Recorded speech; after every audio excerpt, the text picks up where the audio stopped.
Good morning, Har Har Mahadev. સ્વાગત છે મારા ન્યૂ બ્લોગમાં. તો ગાઈસ, સોનલબેન થોડો પેટમાં લીવર ઉપર થોડો સોજો આવી ગયો હોય. કારણ કે એને શું પહેલાં થયું ખબર છે કે એને થોડું ગમે તે આ ચોમાસાના કારણથી ઝાડા વોમિટ થઈ ગઈ. અચાનક જ ઝાડા વોમિટ થઈ ગઈ. ઝાડા વોમિટ થઈ ગઈ ને એમાં પછી લીવરનું સોજો આવી ગયો. દવાખાને બતાવી તો વોમિટિંગ બંધ થતી જ નથી. તો દવાખાનાથી ઘેર લઈ જઈએ એટલે પાછું 2 દિવસ સારું રહે, પાછું હતું એવું ને એવું થઈ જાય.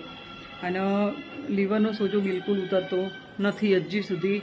રિપોર્ટ પણ કરાયો. ઘેર આવ્યા પછી તો રિપોર્ટ કરાયો, કેમ કે આવું કેમ થયું. ઝાડા વોમિટ થઈ ગયું તો બાટલા ચડાવીએ, ઇન્જેક્શન લઈએ, બધું કરીએ એટલે મટી જાય.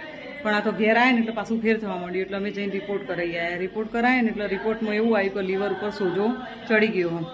એટલે પછી અત્યારે હાલ એ લીવર ઉપર સોજો હતો એની પણ દવા ચાલુ છે. અને ફેરથી પાછી વોમિટિંગ ચાલુ થઈ ગઈ. ખોરાક તો બિલકુલ આટલો સહેજ પણ ખોરાક લે ને તરત ખોરાક નીકળી જાય. એટલે રાતે મારા ઉપર ફોન આવ્યો. અચાનક અમે જમીન બેઠા હતા અને મારા ઉપર ફોન આવ્યો કે મને કે ખોરાક બિલકુલ ટકતો નહીં, વોમિટિંગ બહુ બધી, એટલે સખત વગરની વોમિટિંગ, જેની કોઈ હદ જ નહીં એટલી વોમિટિંગ ચાલુ થઈ. તાત્કાલિક દવાખાના જઈને દાખલ કરી દીધા. અને થોડું એવું બધું થોડા ચમકી ગયા હે ને એવું બધું હોય ને, એટલે થોડી ચમક જેવું થઈ ગયું હોય. એટલે એ બધું કરવું પડશે. બધું મળીને મળ્યું. તો ગાઈઝ, બસ આવી રીતનું હો. એટલે હવે જો કીધું નહીં કે જીવનમાં દુઃખ સુખ તો આવવાનું. એક ધારું ભગવાન દુઃખે ના હાલે, એક ધારું સુખે નહીં હાલતો. તડકો બહુ જ બધું નીકળ્યો હોય પણ એના પાછળ સોયલો હંતાયેલો હોય. જીવનની અંદર એટલું યાદ રાખવાનું, મેં મારા જીવનની અંદર તડકોય જોયો હોય ને સોયલોય જોયો, બરાબર. એટલે કોઈ બી તમે ગમે તેના જીવનમાં જોજો, થોડો ટાઈમ માટે ભગવાન એટલી બધી ખુશી આપી દેશે ને આપણને, બધું સારું થઈ જશે. અને ધીમે ધીમે પછી જેવું અચાનક એવી કોઈ બીમારી આવી જાય કે ચાહે કોઈ બી આપણા જીવનની અંદર એવો કોઈ પ્રોબ્લેમ આવી જાય ને તે આપણે દુઃખી થાય છીએ. મહિનો 2 મહિના હરખું હોય કે 100 મહિના હરખું હોય તો વળી થોડો ટાઈમ એવું આવી જાય. એટલે દુઃખ સુખ આ તો જીવનમાં રહેવાનું. આપણે બ્લોગ બનાવીએ એટલે એકબીજાનું દુઃખ સુખ આપણે વ્યસ્ત કરીએ એટલે આપણને થોડું એ રે કે એમ કે ના ભાઈ હવું ન હોય, આપણને એકલો નહીં હોતું. એટલે આવું બધું જો હું ઘરે આવી તો મારા જે નાવાનું બાકી આંચલને ઉઠાડી ચા નાસ્તો કરાયો, કચરા પોતા કર્યા, ઉપર હું મશીનમાં કપડો નાખી આવી, મેં પણ ચા પીધી. અને બસ હવે ધીમે ધીમે કોમની કરીએ તૈયારી. પાછું સાંજે ફેરથી જવાનું હોય. સાંજે ફોન આવે તો બપોરે ફોન આવે. મેં કીધું તું મને ફોન કરજે, ઘરે રજા લઈ મમ્મી પપ્પાને બધા જ સેજ જોડે, એટલે વધુ નહીં. રાત મોર રહી હતી ને તારો દિવસે મમ્મી પપ્પા, એટલે જો કદાચ ફોન આવશે તો જવું પડશે. તો બ્લોગમાં બન્યા રહેજો. તો ગાઈસ, બીજી એક ખુશીના સમાચાર આપું કે માનસીના સાસરીથી કાલે મહેમાન આવે છે અને માનસીબેનના માટે બધું લઈને આવશે. આ શ્રાવણ મહિનો આવે ને એટલે ગોરીઓ ને બધું આવે ને, એટલે એવો રિવાજ હોય કે ગોરીઓ આવતી હોય ને એટલે એમાં સાસરીથી બધું લઈને આવું, એમને ખાવાનું, કપડાના હાથે જે આપણા હોય એ બધું. એટલે કાલે મહેમાન આવવાના છે એટલા માટે ખાસ કરીને તો હું ઘરે આવતી રહી, કારણ કે ઉપર રૂમમાં કચરા પોતાનું બધું બાકી હતું. અને અમુક ટાઈમે 2 દિવસે કચરા પોતું કરીએ, પણ મેં કીધું કરી દઈએ, કાલ જમવાનું બનાવવાનું બધું હોય એટલે કચરા પોતું કરી દઈએ કીધું.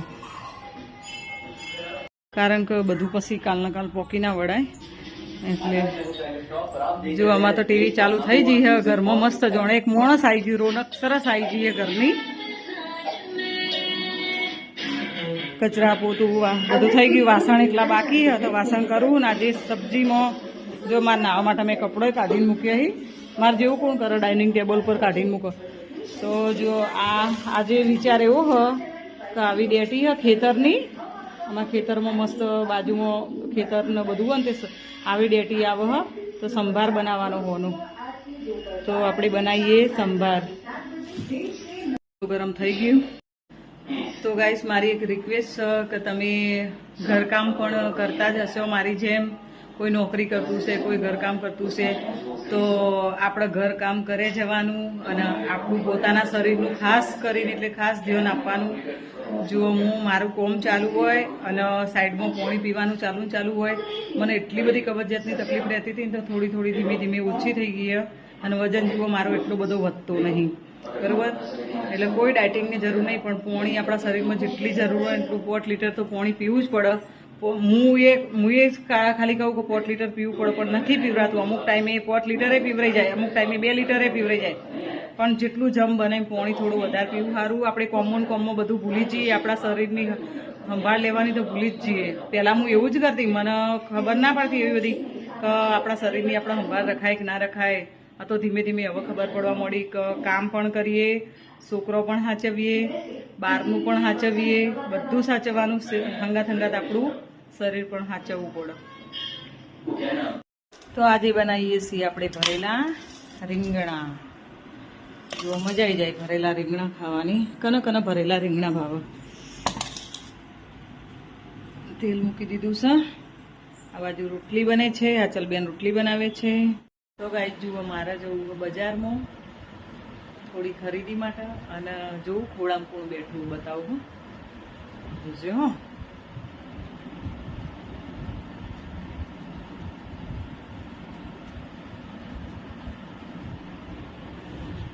જોયું? તૈસી ઉતરો બેટા ખોડામથી. તૈસી ખોડામથી ઉતરો ને દીકા. હે બેટા. મમ્મા ચો જાય? મમ્મા ચો જાય બેટા? મમ્મા ચો જાય? ચો જાય મમ્મા? મમ્મા બજારમાં ધાગીમ જાય? ધાગીમ જતી રહી મમ્મા? કાલે રાતની મૂકીને જતી રહી હતી માસીને દવાખાને લઈને, નહીં? કાલ રાતે 11 વાગે મૂકીને જતી રહી હતી. તે સવારે વહેલા આના કરતા 9 વાગે હું તોથી હોય, કારણ ઘરે આવી હતી. આખી રાત ઊંઘી નહીં. આ બાજુ દરવાજાનો હું લમણો રાખી અને બેહી રહી હતી કે મારી મમ્મી ચેણ આવે, મારી મમ્મી ચેણ આવે. હવે હું આ ખાલી આ ટોપ પહેર્યું, હું લેગુ ટી શર્ટ પહેરું ને એટલે ટોપ પહેર્યું એટલે ખબર પડી જાય કે મારી મમ્મી ચોક જાય. બસ આ પાકીટ લેવાનું અને લેગુ ટી શર્ટ કાઢીને આ ગમે તે બીજો કપડો પહેરવાનો. ખાલી એકદમ ઘરમાં માથું ઉડાવું ને તો એને ખબર પડી જાય કે મારી મમ્મી ચોક જાય. એટલે હવે ખોડામથી નહીં ઉતરે. હવે હંગાટ લઈ જવી તો ગાડીમાં રખાય ના. ગાડીમાં એના માટે એક જણું બેહી રહેવું જુઓ. જો એ લઈને ઉતરીએ કે ના, લઈને ઉતરવા જઈએ તો કૂતરો મારી નાખો ને બધા. હવે એવી એક જગ્યા નહીં કે. તો ગાઈ જુઓ, હું બજારમાં જઈ હતી કપડાં લેવા માટે થોડા, અને કપડાં લઈને વળતો મેં કીધું સોનલના સમાચાર લેતી આવું. તો સોનલ તો આ રીતે બેઠી હતી, બધું ફેમિલી પણ હતું. હવે બગાસા ચડે જ છે. તો આ ચલ ગુડ નાઇટ. જો ઘડિયાળમાં કેટલા વાગી ગયા છે? 11:33. Guys good night. મળીશું બીજા બ્લોગમાં. ત્યાં સુધી બાય.